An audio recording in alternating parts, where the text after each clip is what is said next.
ஜனவரி முதல் மார்ச் வரையில் செய்யப்பட்ட அனைத்து கைபேசி அழைப்புகளுக்குமான தரவுகளை தொலைத்தொடர்பு நிறுவனங்கள் கட்டாயம் ஒப்படைக்க வேண்டும் என்ற தனது உத்தரவை மலேசிய தொடர்பு பல்லூடக ஆணையமான MCMC தற்காத்துள்ளது.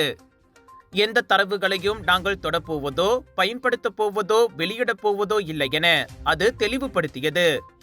கேட்கப்பட்ட தரவுகளில் யாருடைய அடையாளங்களும் இல்லை, எந்த ஒரு தனிநபரையும் அடையாளம் கண்டுபிடிக்கக்கூடிய தகவல்களும் இல்லை என அவ்வாணையம் கூறியது.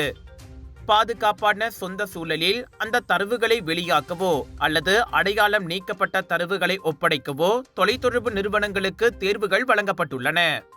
இந்த இரண்டு சூழ்நிலைகளிலும் பெறப்பட்ட தரவுகளில் இருந்து எந்த ஒரு தனிப்பட்ட வாடிக்கையாளரையும் அடையாளம் காண முடியாது என அறிக்கையொன்றில் MCMC விளக்கியது.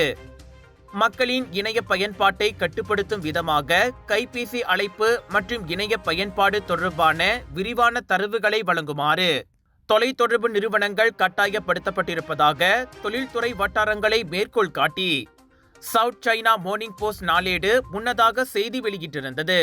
இது சர்ச்சையானதால் MCMC இந்த விளக்கத்தை அளித்துள்ளது. அரசாங்கத்தின் புள்ளி விவர திரட்டுக்கான புதிய வளமாக கைபேசி தரவுகளை பயன்படுத்துவதே இதன் நோக்கம் என அவ்வாணையம் கூறியது. இந்தோனேசியா, பிரேசில் போன்ற பெரிய நாடுகளில் அடையாளங்கள் நீக்கப்பட்ட தொலைத்தொடர்பு தரவுகள் பயனர்களின் தனியுரிமையை சமரசம் செய்யாமல் தேசிய புள்ளி விவரங்களை மேம்படுத்த பயன்படுத்தப்படுவதை MCMC சுட்டிக்காட்டியது.